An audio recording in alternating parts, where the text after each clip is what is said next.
episode 136 of the Whatnauts review show, where every week we pick a story and we talk about it. This could be a movie, TV series, anime, manga, comic book, audio drama, all kinds of entertainment. We watch it, read it, listen to it, and then we come back here and we talk about it.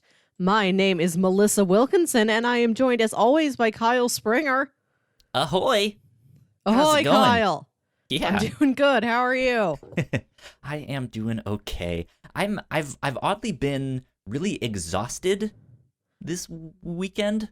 Yes. Like I had a really busy week at work, and Saturday morning I woke up really nauseous and was a little bit dizzy and just went right back to bed and slept most of the day.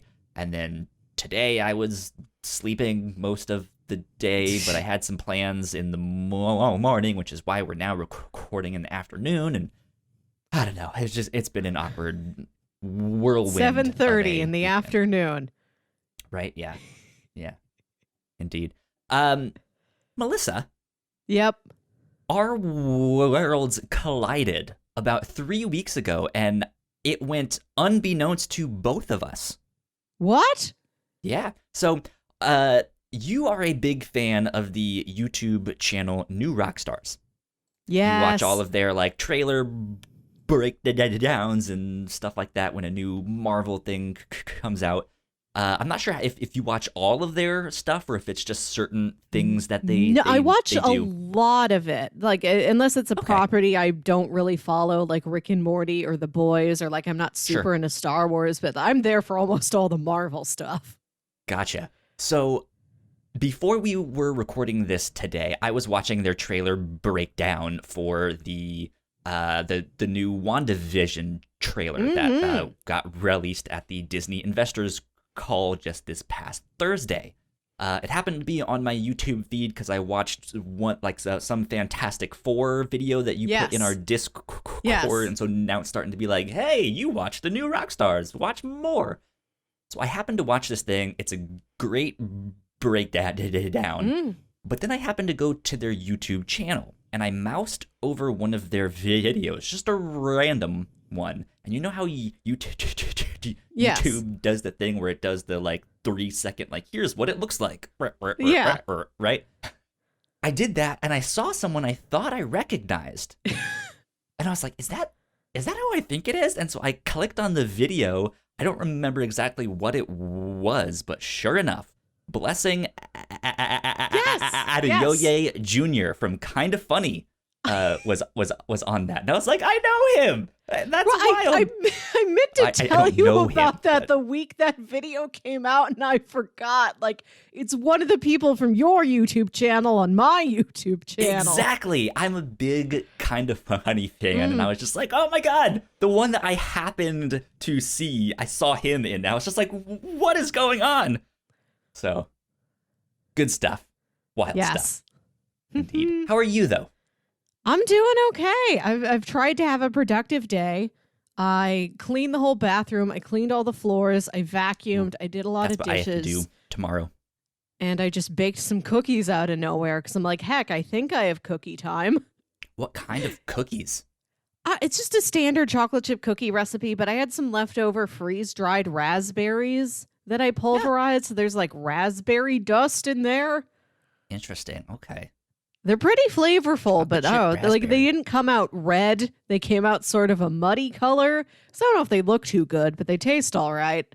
Huh. Interesting experiment. Yeah. There you go. Have you been doing stuff? Because you guys you used to make those cookies or stuff every year. Have you guys been doing that stuff? No, we're not going to do a cookie delivery this year. We're thinking about doing some sort of a virtual little gift for friends, but we haven't had it figured out yet. Yeah, I'm still jazzed to do a bunch of baking, and I have more time to bake than ever. I just don't really have a reason to bake. I guess I think next week I'll probably make a batch of cookies to just take to my immediate family. Oh, that's fun. That works. Well, what are we here to talk about this week, Melissa? We are here to talk about a Christmas movie. We've got time here at the end of the year for, I pitched a holiday theme. I don't know if you'll be continuing with this for our next episode. Good, thank you.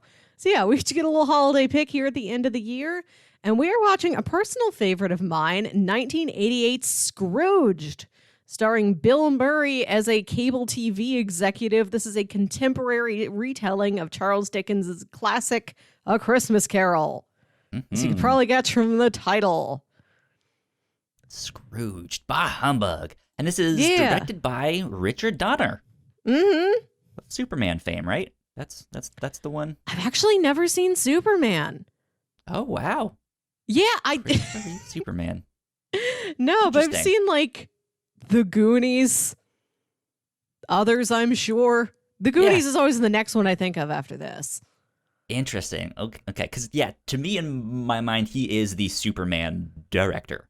Like that is what he's known for. I know he's done other stuff, but I think that would be the kind of superhero film that's like perfect for you, right? Where it mixes your like love for the like nostalgic 80s stuff as well as the superheroes. Like you love like a good mix of that stuff. It feels like perfect. I don't know how I've always missed out on Superman. I think it just wasn't airing on TV when I was growing up. You know, like my dad isn't a huge superhero person. He likes the Marvel movies fine now. You know, my older brother is a big comic book fan, but not a Superman guy. It's just missed me completely. Like I've been wanting to bring it into the rotation as a pitch, but I just never think of it on the week. Next year, 2021 is the year I watch Superman. 2021, the year of Superman. Yeah. Okay. Good stuff. So we're here to talk about Scrooged. I had never seen this one. I don't think I even knew this one existed.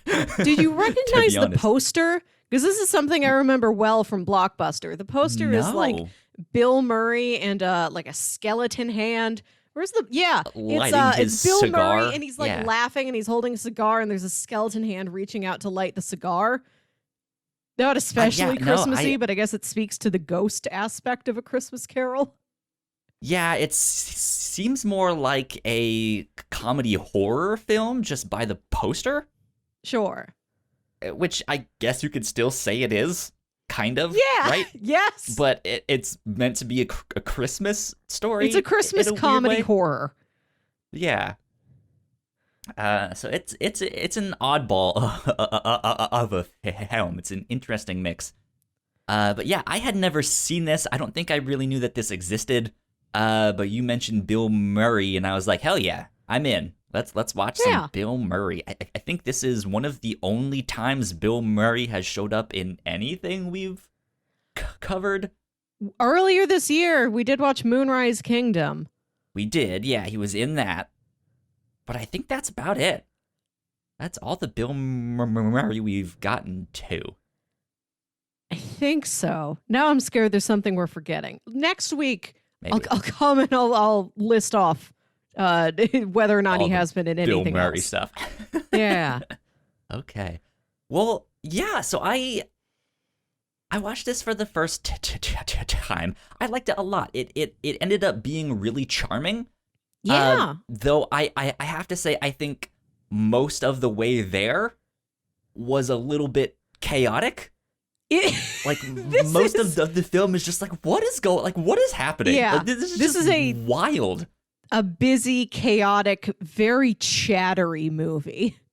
Yeah, and I feel like it almost doesn't come together, but then it has the like big crescendo, which I guess is not much of a crescendo, but like the final scene where, not to spoil stuff, but things finally come together. Yeah, you guys kind of know what it is. He gets the Christmas spirit. Right, he asks for the turkey as big as him. Chaotic way. So when that finally happened, it still gave you that like warm and fuzzy holiday feeling and stuff, and it's just like, okay, this is nice. I like this. This is good. So it's that ending that I think sold me on this movie because I didn't grow up with this. I don't think I'd knew it as a real movie and not just a funny blockbuster, cover sitting on a shelf until I was like in high school, and my older brother told me about it, and I didn't see it for the first time until I was like 22 or 23. But from the first time I saw it, I just really took to it. Oh, wow. I like the setting. I'm a sucker for like 1980s New York City big business. Like that's just something, right? That's my guilty pleasure aesthetic. You like that's the thing. Malls. Yeah, like that's a thing centers. No contemporary person is supposed to find cool. And I don't think it's cool, but I don't know. Like it's an interesting place for me to visit. Has that thing, right? Yeah, like I just want to go visit there for 2 hours. And I think this does stem from my love of Gremlins 2, the new batch. I just like other things like Gremlins 2, the new batch. So I like the setting. There's great performances in it. Danny Elfman's score is, I think, one of his best. But he has so many. Who can really say? I can't even think of all of them at once. Can my mind even hold every Danny Elfman score? And that ending is just so tremendously sweet. I cry every time. Like actually crying. Like full tears down my face crying. And not for nostalgia reasons. Like I said, I didn't see this until I was like 22 or something. As an adult, I cry. Okay. That's good. That's good. So, yeah, kicking off our holiday season with Scrooged. Let's do a bit of a synopsis for all of you guys out there who might not be familiar with this one or with Charles Dickens' immortal classic, A Christmas Carol. Blinked. So Bill Murray plays Frank Cross. He is a big TV executive, and his network is planning a live production for Christmas Eve of A Christmas Carol that they're, filming live there in their studio, beaming out live to audiences all over the world. And they've got like satellites coming in from like, we're going to watch the Pope bless somebody. And, we're going to satellite that in as part of the broadcast. It's a huge deal. And so it's like the day leading up to this live broadcast, and he's trying to get everything put together. And in classic A Christmas Carol fashion, he's visited by the ghost of his old business partner who's like, you are living wrong. I know you're living the way I taught you, only focusing on the money, not really having a personal life or any friends, just making riches. I died and I learned that was bad. So I'm coming here from beyond the grave to warn you. Cut that out, and I'm going to keep sending you ghosts. You're going to get 3 ghosts, a ghost of Christmas past, present, and yet to come, to haunt you and show you the error of your ways and what you've been missing out on. And instead of classic Christmas Carol fashion where it comes at like, I don't know, it's like midnight, 1, 2, and 3 a.m., the 4 ghosts, it's kind of stretched out across like, I think the Christmas, like the night of the 23rd, and then like all day on the 24th. So you watch like a whole day in this guy's life trying to put things together as a big, important businessman while he's just being accosted by ghosts and screaming out in public. Yeah. And it's, like I said, it's this like wild, chaotic ride. It's just crazy things are happening nonstop. One of the ghosts is this like loudmouth taxi driver that is just like the most obnoxious. That's Buster Poindexter. This is what I was trying to tell you last week. The hot guy. That's him. It's a great performance, but it's just like nonstop like hitting you over the head with just chaos. And it can be a little much at times, but like I said, by the end, it ends up being this like heartwarming tale. So there you go. Yeah. Indeed. See, I'm trying to think if I have anything else to add in there. Oh, there's a lot of good celebrity cameos and stuff in there. I think the ones that most people will recognize is Marion from Indiana Jones. She plays his love interest. We've got Alfred Woodard plays his assistant. Bobcat Goldthwait is in this. Yep. What a name, Bobcat. Right? I would like to be named after something like I know it's a nickname, but like still like Tiger Springer. That'd be fun, right? Yeah. Your last name that makes you suited for a particularly large prowling animal. Right? Yeah. You have a predator's name. I mean that in the sense of the animal kingdom. Exactly. Yeah. So there's a lot of good cameos in there. It's fun to watch. It's a very different Christmas movie. So check it out. Mm-hmm. There you go. Let's see. Let's get into housekeeping, and then we can get into spoilers and stuff like that. If you guys did not know, we have multiple podcasts here at the Whatnauts. You guys can find out more information on our website, thewhatnauts.com, as well as your favorite podcasting platform of choice. If you like what we do, patreon.com/thewhatnauts is where you can support us for as little as $1 a month. We do have all kinds of exclusive content at our $3 tier. We at the start of this show mentioned all of the Disney investor call and stuff like that, in which they dropped a trailer to Loki, in which Melissa, you found in the background on one of those shots there is an arcade cabinet for Polybius. Yes. Which is this like legendary mythical arcade cabinet that you shared its story on, or you shared the story of Polybius on our Patreon exclusive episode of Crossplay, which we talked all about video game conspiracies and scary stories and stuff like that. So that was a lot of fun. You guys should go check that stuff out. But last but not least, a big shout out to our Patreon supporters at the $5 tier. So thank you, Sam, so much for helping us keep the mics on. We appreciate it a lot. Thanks, Sam. Yeah. The last bit of housekeeping that I need to mention is that next week will be our final episode of the captain's of the review show and the captain's log and all too, of them. But basically, we are wrapping up the year 2020. We will be back in the new year with some exciting stuff. But yeah, just wanted to give you all a heads up that we will be taking a break for the holidays. But last but not least, on Saturday the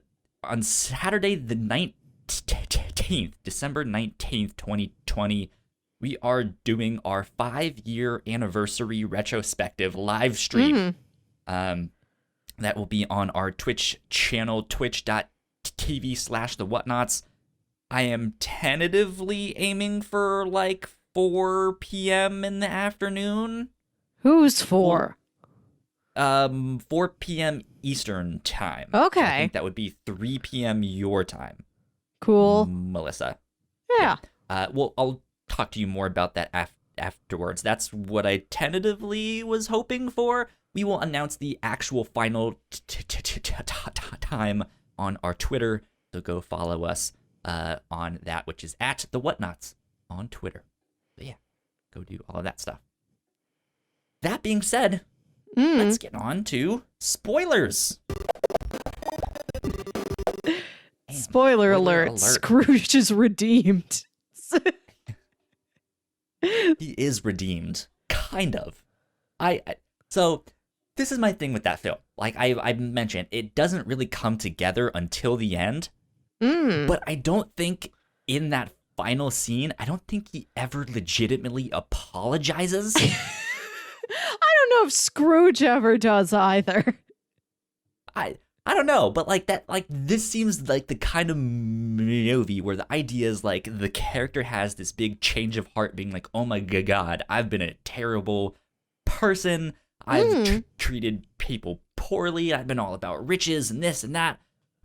You'd think he would apologize, and he's like he still expresses that he has had this change of heart, right?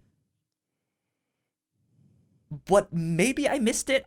I don't know, but I was just like, he doesn't actually apologize for this stuff. So I was like, I don't know, at the end of the day, still kind of not a great person. Well, he does all of this. He just storms into the live TV broadcast. It's like when Scrooge is talking kind of to by the accident, though. The boy who's supposed to go get the turkey as big as himself. He just storms in like, "Hey, American public viewing audience!" Like the context of that scene isn't him speaking directly to his friends and family, although he is speaking to them as part of it. He's talking to like everyone, so it's more of everyone out there. Yeah, this is what I learned. This is what I'm going to do.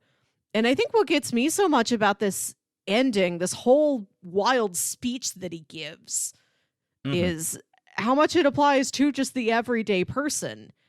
You know, it's not just Scrooge saying, "Oh, I've been bad, I will be good now." He's telling everybody, he's like, "I figured it out. I feel better now. I'm going to do better. This could happen to you." He's like, doing if you good act like things this, it'll for feel people great. Feels good. Yeah. And when he talks about how, Christmas is a time for miracles and every little thing you do is giving someone a miracle. He's like, that feeling you get after you do it, he says, you'll get greedy for it. And just turning that whole, the entire Scrooge story of this greed, this hoarding all this money, turning it into, you will hoard good feelings. I mean, not in exactly the same way, but just like this constant pursuit of what is the best thing I can always be doing, as opposed to what is the cheapest thing I can always be doing. Indeed. Let's back up. Let's go all the way back to the start to Frank Cross when we first meet him. Who is he? What is he? Because he's a wild dude. So he's this like really I want to say douchebag, but that's almost not the right word. Like he's just he's like aggressively just bad in a cartoonish way, but not in a like I'm evil, but just like this guy is just oblivious, and wow, this guy has no regard for other people. None. One of the first things you see, I think the movie opens on, it's like the tail end of some Christmas action movie that they're playing on his channel, IBC. You'll love it. They're playing like a movie called The Day the Reindeer Died, where like Santa's workshop's being attacked and Lee Majors has to come in there and save him. Like that's how the movie opens. And then it kind of like the thing that we did last year for our holiday stuff, which was a comic book called The Last Christmas. Yes. And it's just this ridiculous, like, Santa goes in guns blazing with it. It's just like, it's a post-apocalyptic Santa tale. So that goes into the commercial for this upcoming Scrooge live production that they're doing. And it's a sweet, heartwarming commercial, like the story that will touch your every heartstring.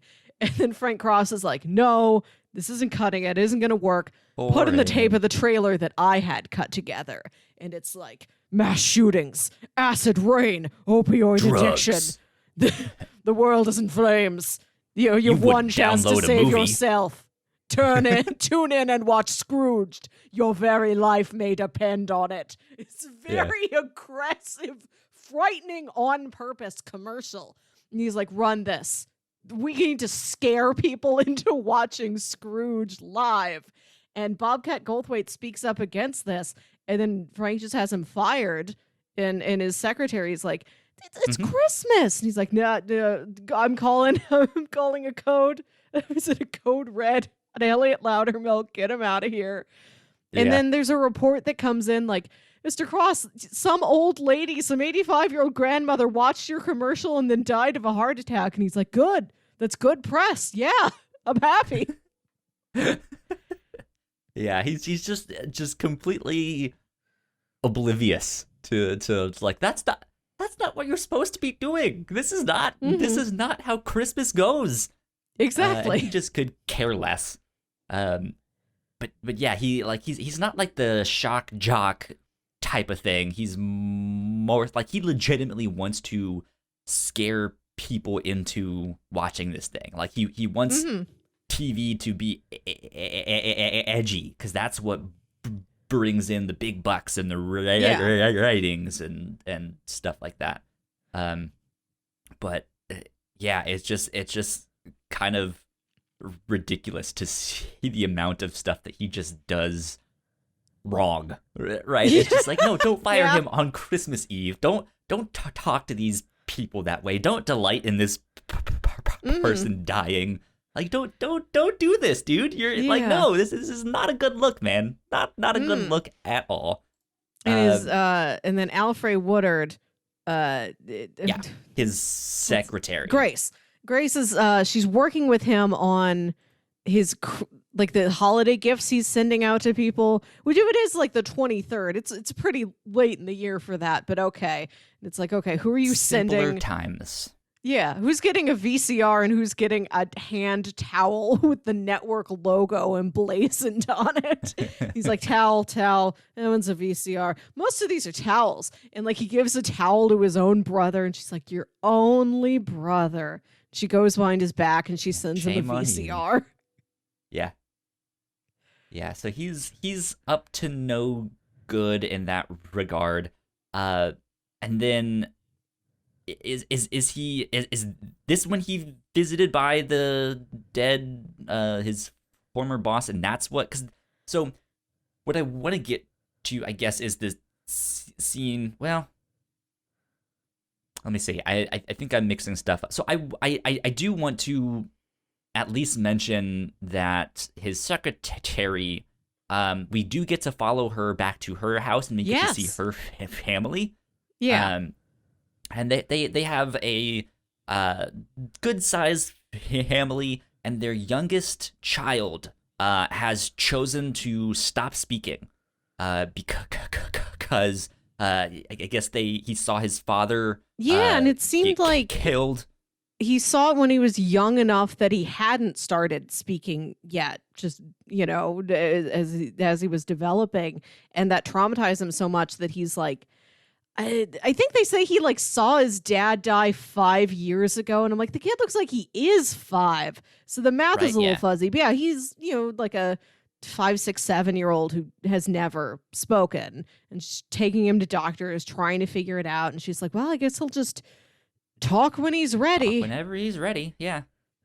And so yeah, I mean, you get to see their family. They're a nice family, but again, like you see Frank Cross's influence of just like they don't have very much money, like they don't have much, and they have like 4 kids, and the grandma's living with them, or like the sister, I'm not sure her who. mom, and it's 5 kids. Yeah, there's a lot of them, and they're just barely scraping by, and yet she goes to work every day to work for this bigwig, TV guy, and she still has nothing. So that's like our first look of like outside of Frank, like how much he is actually affecting these people, right? And there's a scene where he figures out that he has to work late, and he's like, I'm working late, and she goes, okay, well, I'm off to go, and do this thing, and he just screams at her like, no, you have to stay here with me. If I work late, you work late, because blah blah blah blah something. And she's just like, I don't know, like like she has to take her son to an appointment. Yeah, which is one thing that does bug me about this movie is that its hold on time seems very loose. Like he's trying to get her to stay late and work with him. And then I guess they never end up staying late, because then we do see her like coming home from taking her son to that doctor's appointment, and we see him go to like some the Rotary Club meeting, or it's some organization where he's been named philanthropist of the year, and he gives the speech and he's like, I'm gonna treasure this statue forever. And then you see he just leaves the award in a taxi cab later that night. Yeah. So it's like, I guess you didn't work after all, but I would have liked to have had that stated to me. But like the way he does return to the office after that, right? And Yes, that's when we yes. see that ghost.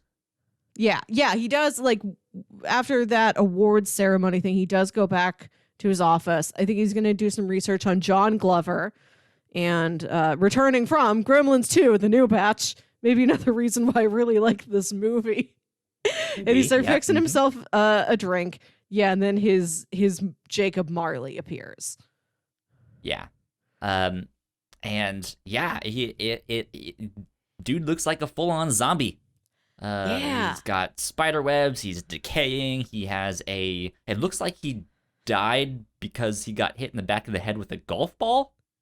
Is what they imply, because there's that golf ball that pops out the back of his head when the mouse is. Maybe, I'm not sure. Like, he definitely seems like maybe he croaked on the golf course because he's in all this golf regalia. Attire. Yeah, and then a mouse does like crawl out of a crevice in his head, and it does push out like a golf ball. So yeah, maybe what's hit in the head. I'm not sure. That golf ball must have been going fast to like puncture his skull. If that was the wow. Okay. Anyways, so yeah, he's the ghost shows up in this dramatic fashion because the door like explodes after being like knocked on a bunch, and not just like knocked on like hello housekeeping, but like banging on the door. The door is like breaking and like bending and stuff like that, and then just boom, the whole thing just explodes, and Bill Murray's there just like, what the hell was going on? Yeah, and I liked I think especially with this and the first ghost that we see, the taxi cab dude, I think the makeup for those ones were phenomenal. The special effects in this movie, grungy, it's pretty good. Really just like really dirty look to these things. Like it looked great. And yeah, it just is very off-putting. I did read on their Wikipedia page that this was nominated for best makeup and special effects, but I believe it lost to Beetlejuice that year. Oh, well. So that is the clear makes winner. Sense. Yeah. But I'm surprised Beetlejuice doesn't just keep winning. It's like, we're having a slow year. Great. We mostly had like, stately period dramas. I guess we'll just give it to Beetlejuice again. Like somebody just called Michael Keaton and he'll accept it again. So I know you're not super active on Twitter, but there's been this tweet going around from R.L. Stine. And he's like, hey guys, I would like to thank you all for this award that I've now gotten for the third year in a row. It's the like R.L. Stine Creative Writing Award. And basically the joke is that it's made up, and he's like, hey, good job me. Yeah, it reminds me of that. So, but yeah. So so we get this good makeup, we get this good effect where the zombie like boss is like choking Bill Murray and lifts him up and pushes him against the glass of his baby building, his big like skyscraper window. And then, like, I don't even, like, phases him through the window. That looked awesome. That was great. And so, yeah, this, like, zombie arm is, like, half outside of this window as Bill Murray is like, don't let go, oh my god, I'm gonna die. And then the arm, like, snaps off, and, right, and he falls and plummets, and then he wakes up back in his office, and I loved that scene. I was like, oh, this is great. Yeah. It's a Yeah, great that's a scene. very good, chilling Jacob Marley scene. There's a couple things that this movie really does well. Like every so often, there's just this like really intricate or creative camera work that they do. Yeah. That's that scene is wonderful with the special effects, and then there's a scene later on in the movie that I think is my favorite scene of all time, when they are in the stands of the like live production of that like children's show with the dog Yeah. costume thing, and he's like, this is at the end of the first Ghost, and he's like, you know what? I think I finally understand. Like I know what's going on, and he turns to the ghost who should be sitting right beside him in that scene, and the ghost is no longer there. And then we hear the voice of the ghost in this like TV monitor that's in the building, like as of them like watching this live show, and he's like, hey, I'm over here, but it's like it's right after Bill Murray goes, I know exactly what's going on, and then you hear the voice, and he's like, what's going on? Like, I don't know what's going on anymore. But it does that, and then it zooms into the TV screen as the ghost drives off, and then when it zooms back out, the scene has completely changed, and Bill Murray is looking at a new screen while he's on the set at the like at the TV studio. And I like that whole sequence is just like, this is brilliant. This is great. I love it. There's some neat editing in this movie. One of my favorite scenes is after Marley has visited him. I forget this character's name in the movie, but he's the equivalent of the Jacob Marley. And he goes out to lunch with like the president of the network and John Glover, who's been hired to like help him put this live production together. And he's really on edge because he thinks he has been haunted and is about to be haunted more. He's like, the next ghost will come at noon. He's like staring at his watch during this lunch meeting.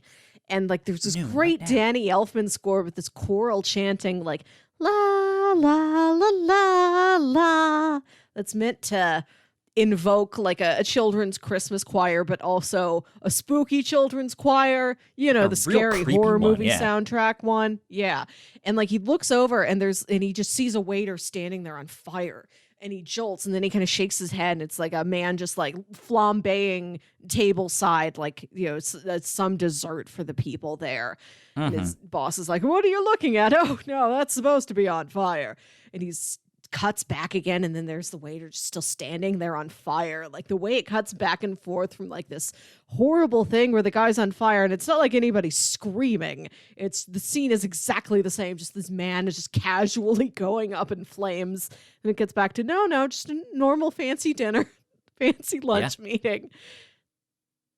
That's really it's really scene. Chilling. It's really chilling, and I like what this movie does by stretching out the ghostly visits to it's happening all across Christmas Eve day.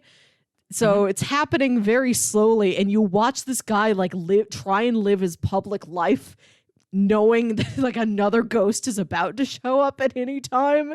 It's not like the classic story where it's just Scrooge alone in his bedroom talking to no one. Like Frank Cross has to keep working. He has to, you know, keep up appearances, and he's just slowly going absolutely mad. Like even he's now just this nervous wreck of just like I don't know what to expect now. Like he's the type of person that had his life basically down to a science, right?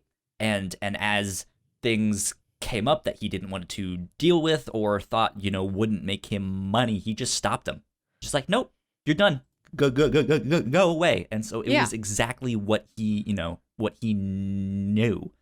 And now it's just I saw a zombie that like threw me out the window, and now I'm seeing people on fire, and I'm supposed to be expecting ghosts. Like, okay.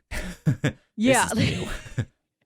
He's so frantic, and that energy does carry itself through to the franticness of the final speech that he gives live on TV after he's seen the future that he thinks he can change, after, he's made this commitment in his heart to be a different, better person, and he is good now. He still has this really weird manic energy about him. Like, yes, this is the after effect of a man who has been supernaturally haunted into being a better person. He is a better person, and he's still very haunted.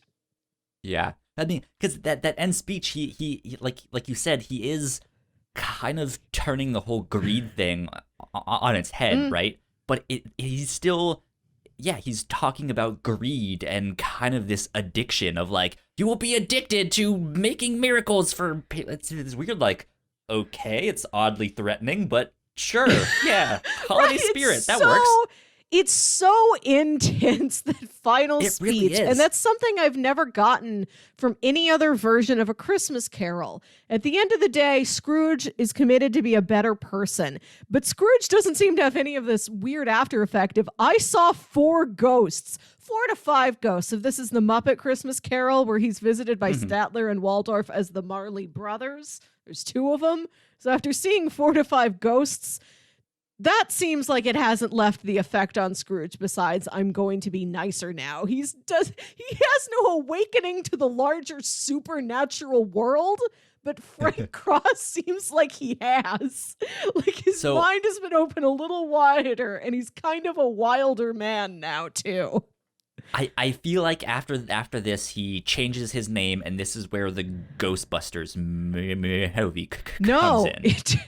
This is between Ghostbusters 1 and Ghostbusters 2. I was reading on IMDb that one of the taglines for Scrooged was, Bill Murray is back among the ghosts, but this time it's 3 against 1. Yeah. So let's talk about these ghosts. Yeah. I mentioned really liking the taxi driver guy because he also had a good makeup thing going on there. He's got these cool, big goblin elf ears. Yeah, he just looked really dirty, and like that. There's something about that look that was just like, I like it because it's dirty. I don't know, like I don't know why, but there was that. I don't think I liked the second ghost as much. She has this very high pitched, kind of childlike voice, but then is all about the like slapstick physical comedy to the point where they do the Three Stooges like thing, and it had its moments. Yeah. There was an awkward, like, rough sex joke in there that I was like, okay, was not expecting that, but sure.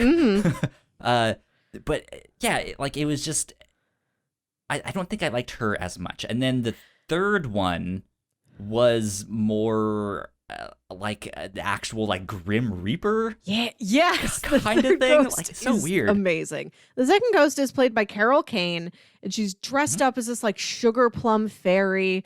The joke being that she looks and speaks so sweetly, but she does just manhandle Frank Cross around. She's like grabbing him by the ear and pulling him and hitting him. And it's fun initially, but then it's like, okay, I get the gag. You haven't escalated the gag, which is the same variant on the gag for like 15 minutes.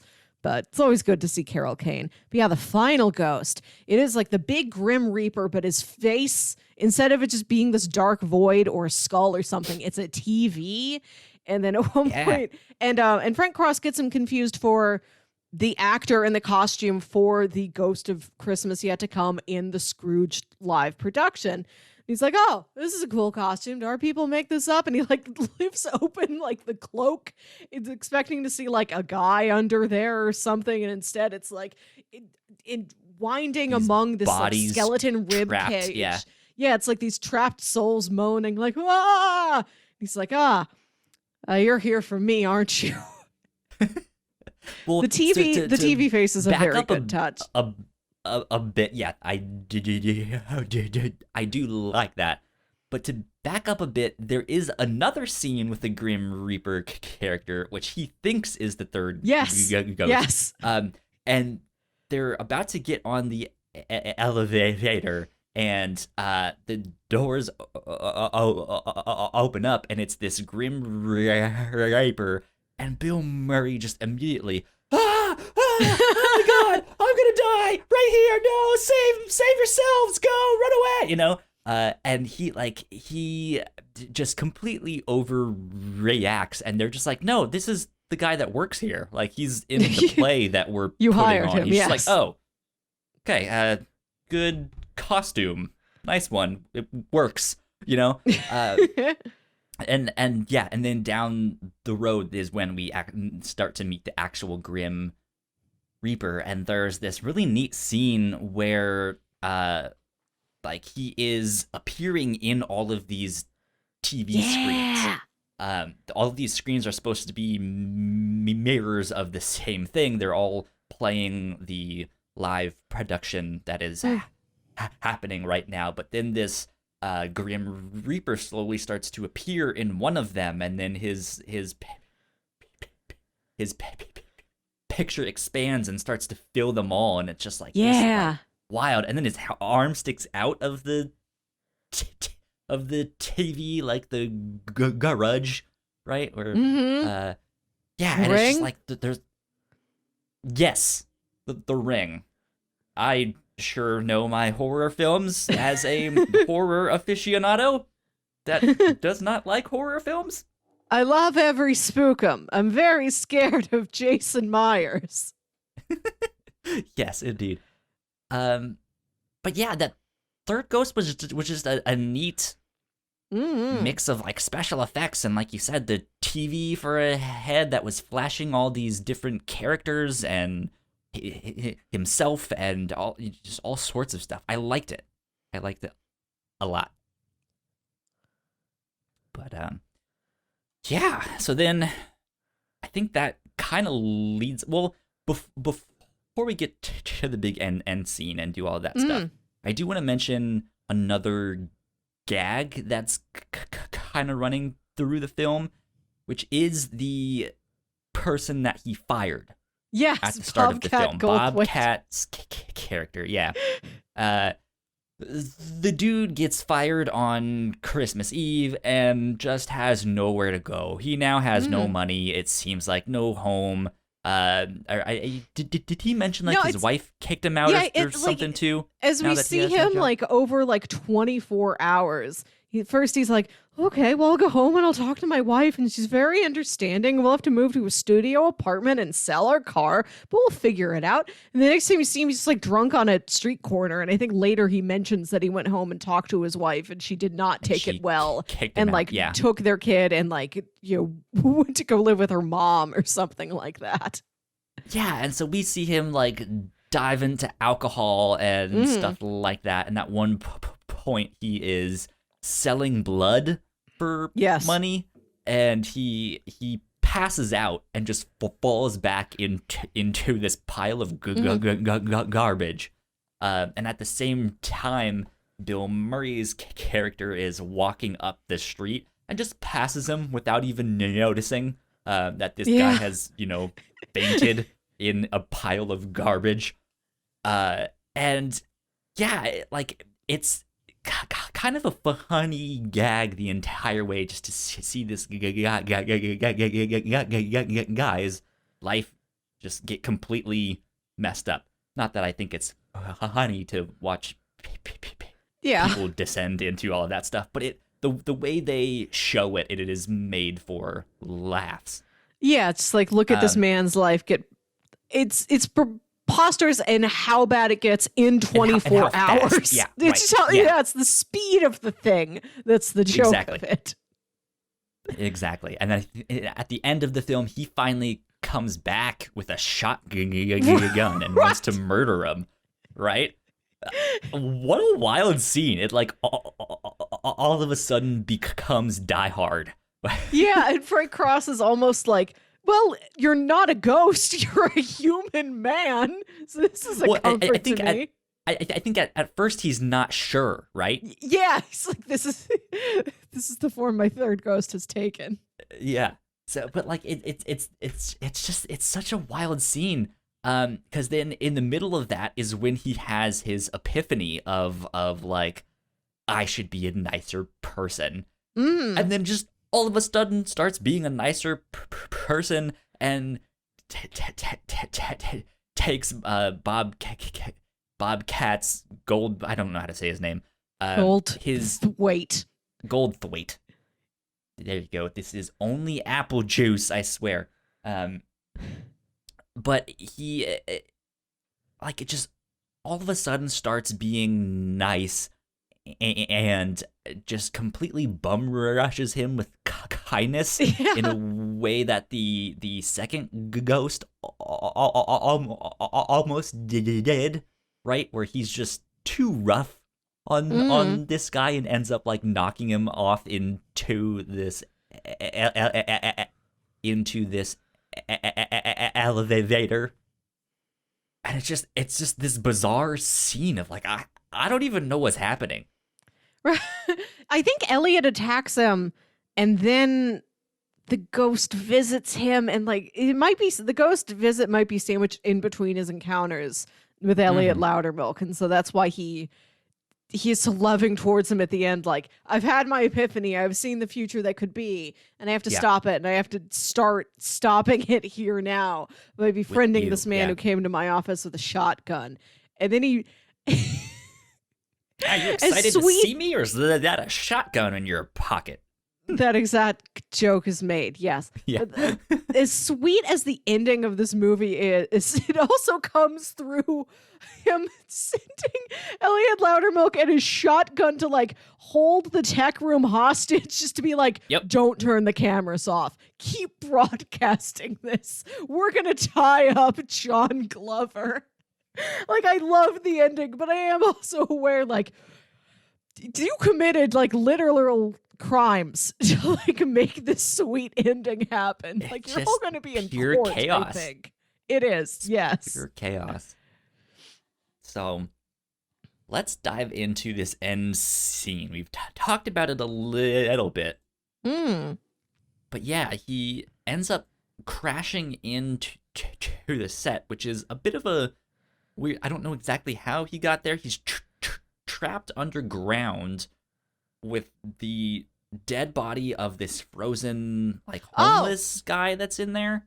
No, this is yeah, we have to go back a little bit to introduce that thing. So like after the first ghost, after the Marley ghost talks to him, he's so panicked and agitated. And no, he doesn't even call Claire. Like, the ghost calls Claire for him. Claire, his ex-girlfriend, who he broke up with years ago because he was more into his career than he was spending time with her and her friends. Their friends. She's like, come on, we have a Christmas Eve dinner with our best friends. And he's like, but the network president invited me out. I gotta talk to that guy. I have to get my big break dog costume show off the air. Like, the ghost calls her for him, and he's like, hi, Claire. Like, he picks up the phone and he just panics. And he's like, I might have just been haunted by a ghost. I don't know. I want to talk to you. Call me later. And she shows up at the TV station, and they have this sweet scene where, like, you can tell they've always loved each other, and but they don't really live the same way of life at all. And like, she's operating a homeless shelter downtown, and he goes there trying to look for her. And he kind of befriends these couple people there, and then he gets taken away by the Ghost of Christmas Present. And that's one of the things she shows him. It's the Ghost of Christmas Present shows the Cratchit house, which is Grace's family, right. Scrooge's nephew, which is his brother in this movie. And then they add on that he sees one of his friends from the shelter who's like completely frozen somewhere. And he's like, what are you doing? Why'd you leave the shelter? Why didn't you stay with Claire? Claire could have taken care of you. And it's a very effective scene, except for that I think we just saw that guy like 2 or 3 hours ago.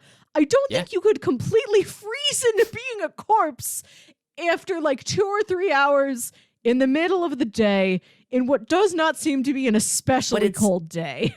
It also seems to be more of a dream sequence. It is very dreamlike. There's the scene where there's the grating above him, like in the sidewalk that you'll see in like big cities and stuff, and he's underneath that, and he's being like, "Hey, you up there, help me," and like no one listens and stuff. So I'm wondering if this was more of a dream sequence of like, "Hey, is where you're going." If or maybe not you in particular, but this was a scene to maybe help him realize that yes, he also should have stayed with her. She would have taken care of him and fed him and kept him warm and stuff, which is the exact same things that he's saying to, this guy.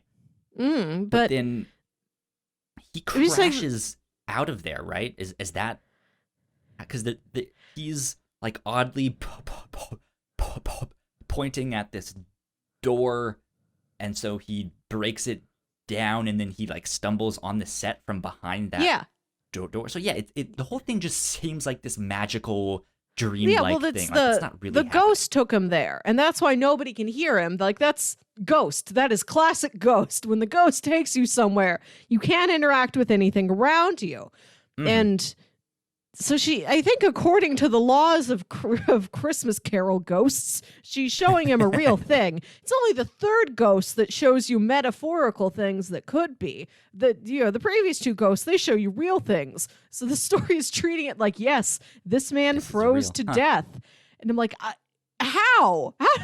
We just saw him. How is he an icicle?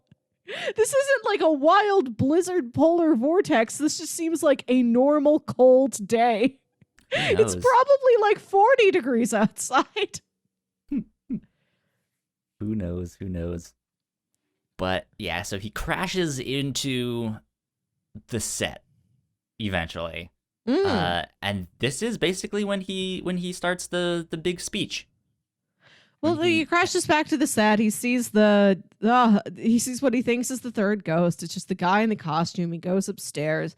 He gets attacked by Elliot. Then the real third ghost appears, and then he hugs Elliot. And he's like, and hold them all hostage. He just goes up and down that elevator.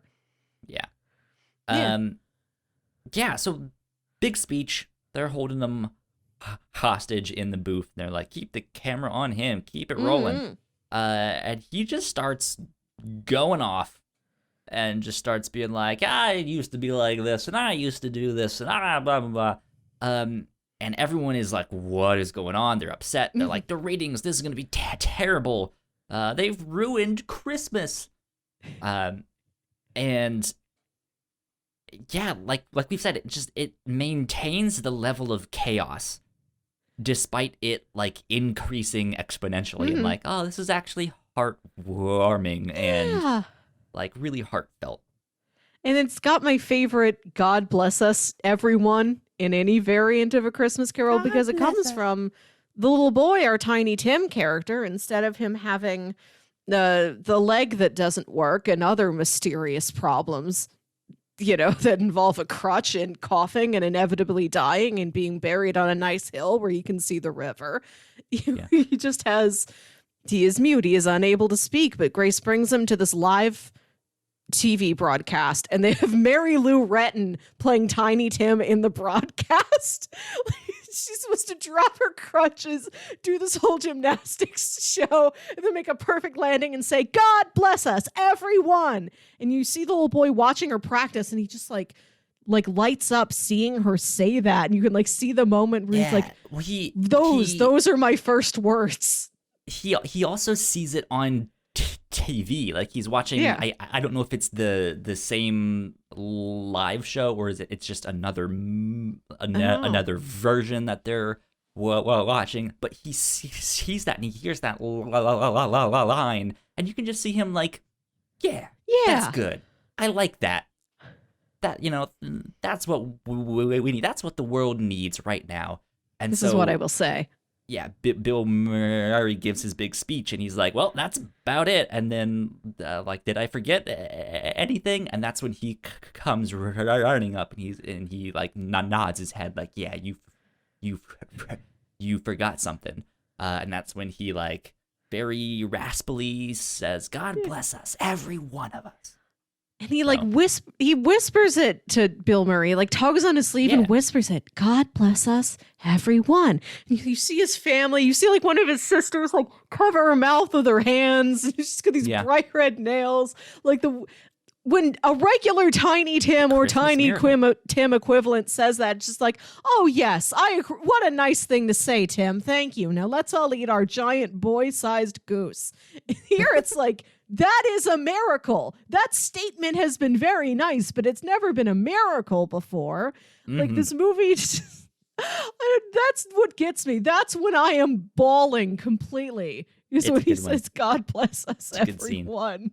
Yeah, yeah, and then it's just a big old happy moment as everyone has finally like gotten and understood the message of like, oh, he's not. I mean. Sure, he ruins the live production, but he's also not trying to ruin it. He shows up at we all know how the story goes. Like, who needs to see the end? Like, after the boy says, "The one as big as me," like, you've hit the high point of A Christmas Carol. That's my favorite part. It's like, yes, let the president of the network, like, wander in, give you this madcap, very positive, very encouraging, but haunted, frantic speech to everyone. And then a small child comes up and whispers inspiring words. And then the movie ends with everybody singing "Put a Little Love in Your Heart." Like like it's not a Christmas song. They just took a normal, inspirational song, which is another thing I appreciate. Like, this is a movie that's really it's not the story of one man and you can extrapolate it to yourself or others. Like, oh, if Scrooge can improve himself, anybody can. You have Frank Cross speaking directly like to mass audiences, like, you should do this. This feels so good. Everything is going to be so much better if you believe in these miracles and you bring these miracles to other people. And it ends with "Put a Little Love in Your Heart," which is the exact message, exactly what you're supposed to do. And it's a song for every day. It's not a song that, you put the CD back on the shelf on December 26th. Like, I mean, this is the most universal Christmas Carol to me. Yeah, it fits with this whole thing of like, hey, you do one miracle today, you're gonna want to do one tomorrow, and it'll just keep going, and then it's just a year-round thing, and so they have a year-round song of like, hey, be more kind, be more loving, right? So, good stuff. Mm-hmm. Good stuff in that. I don't know if I have much else to say on. We haven't talked much about Claire. I think the Claire storyline's very sweet. I liked her too. Yeah. I didn't remember it was Indiana Jones that I recognized her from until after. The whole time I was like, I've seen her in something. I know I've seen her in something. And I know I like her in that one thing that I've seen her in. And then it hit me afterwards. I was like, oh yeah, Indiana Jones. Mm-hmm. That's it. Okay. So she did good. I think the scenes when he is talking directly to the people, or like the ones that he knows. And the ghost those visits? Moments of his speech. When he's doing his big speech, and he's talking directly to people that he knows, like when he's talking to her and stuff. I think those are some of the most affecting moments, and because then he's not making this like big grand like, well, we should all be more kind and warm-hearted. Like that is when he actually gets to the like, yeah, I know I've been a bad brother. I know I let things go that I shouldn't. Like, that is the most affecting moments of that whole thing. Yeah, when he talks to Claire and he talks to his brother and he like says hi to his brother's wife because he's been, Ghost of Christmas Present, he's spying on them and he's like, this lady really hates me. And she's a lot of good reasons to hate me. I'm sorry. Yeah, Would it do better for the both of them? Absolutely. Yeah. She has a great smile too. That actress. Karen Allen. Yeah. She's so sweet. Yeah. There you go. I again, I don't know if I have much else to say on that. Yeah, it's a pretty good film. It is based on one of our most perennial stories. Yeah. So yeah, indeed. Not much to discuss there. We all know it. We all know how it goes. Indeed. So Melissa, what would you recommend if people liked this? What else would they like? My other favorite version of A Christmas Carol, the one with the Muppets, of course. It's a good one. I think the most universally beloved Christmas Carol. I definitely want to watch it again this season. Yeah. Yeah. I love A Muppet Christmas Carol. Oh. Other Christmas stuff. Oh, Gremlins 2, the new batch. Like Christmas. Yep. Okay. So if you want a good Christmas movie, watch the first Gremlins. If you just want a bunch of chaos in a New York City business skyscraper, watch Gremlins 2, the new batch. Yeah. Exactly. Yeah, that's good. I think I would add in there Jingle All the Way. There's just like the same amount of chaos. Yes. In that, right? Where just wild stuff is happening, but by the end, yeah, it's just like, oh, this is good, heartwarming stuff. Yeah. Oh, and you could watch this for Christmas, and then for New Year's Eve, you could watch Ghostbusters 2. I think that's what I'm gonna do this year. Go for it. Hell yeah. Yeah, you've got a Bill Murray movie for Christmas, for Halloween, for Christmas, and for New Year's Eve. Yeah. Surely for other holidays as well. You can watch What About Bob for your summer vacation. And I mentioned it earlier in the show, but I think the last Christmas that we read last year for our holiday thing, again, is just that, like, this shouldn't be happening. It is too wild. There is Santa with machine guns and stuff like that. It is I think the vision of what Bill Murray's character would have wanted for his holiday special. So go watch that if you're into that stuff. Or I mean, go read that. It is a comic book. Yes. So there you go. That's what I would recommend. Melissa? Uh-huh. Are you ready for the final pitches? Yes. Well, I guess next week you'll also pitch what we'll start with in the new year. But the final pitches of 2020 and some more holiday-themed stuff. Yay. So the first pitch, I am going to pitch this one because we just watched Scrooged. This is inspired by Charles Dickens's immortal classic, A Christmas Carol. This is Batman Noel. I've pitched this I think so.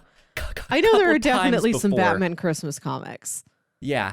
I've pitched this one before, but yeah, it's basically just a what if Batman was Scrooge, and we like he is visited by ghosts of his past and stuff like that. Robin is there, Catwoman is there, Superman, the Joker. They all make appearances and stuff like that. So maybe Batman will learn to be more loving and kind-hearted by the end of this. Just go out and give the penguin a big hug. How long is that? 97 pages. It's very short. Yes. It's one graphic novel, and it's written and drawn by Lee Bermejo. One person there. So yeah, that is Batman Noel, pitch number 1. Pitch number 2 is Netflix original film Jingle Jangle. And I absolutely picked out this film because of the name Jingle Jangle, which is also the name of the drug in Riverdale. Riverdale, why? The drug that is affecting the mean streets of Riverdale. Jingle Jangle. No, so Jingle Jangle, A Christmas Journey. Let's see, the Netflix thing says, decades after his trusted apprentice betrayed him, a once joyful toy maker finds new hope when his kind and curious granddaughter comes into his life. And this is starring Forrest Whitaker, Keegan-Michael Key, and many more. We've got Anika Noni Rose in here, Princess Tiana herself. It's rated PG. It's 2 hours. I don't know what else there is about this one. Kyle, thank you for letting me know it's rated PG. Yeah. Getting all the good info out PG-13. there. Ooh, I don't know. I'm supposed to be on the good really have the list holiday this year. spirit if it's PG-13? I don't know. But yeah, so that looks like an interesting one. It looks like there's a lot. It looks very colorful. It looks like they have very interesting costumes. Yeah. And stuff like that. So could be fun. I'm Googling this right now. This is a visual treat. Indeed. Last but not least, Melissa, let me take you back to 2004 with an American Christmas comedy film. In the heyday, well, maybe not the heyday, but maybe more towards the end of his career. But they were still making movies, though. Christmas with the Cranks, starring Tim Allen. Christmas with the Cranks! Yes. So, yeah, this is starring Tim Allen and Jamie Lee Curtis. And the premise of this is their daughter has been coming back to visit them every holiday, and I guess their whole family is like one of the oh, we have to go all out on decorating and stuff like that. And their daughter is now in college and isn't coming back home for Christmas this year. So they're like, you know what? Let's go on vacation. Let's go to the Bahamas or who knows where. And let's do all of that stuff.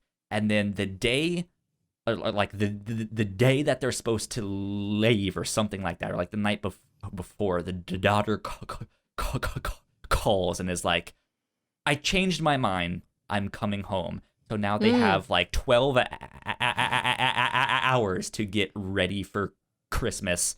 And meanwhile, their neighborhood is like... after them for some stuff. I don't know exactly. It looks like a wild ride, but I remember when this came out back in the day and I never saw it. So 2004 Christmas with the Cranks. This is the most baffling thing you've ever pitched to me. I know, right? I'm mildly familiar with this movie, and that I think I listened to an episode of How Did This Get Made about it. Yes. That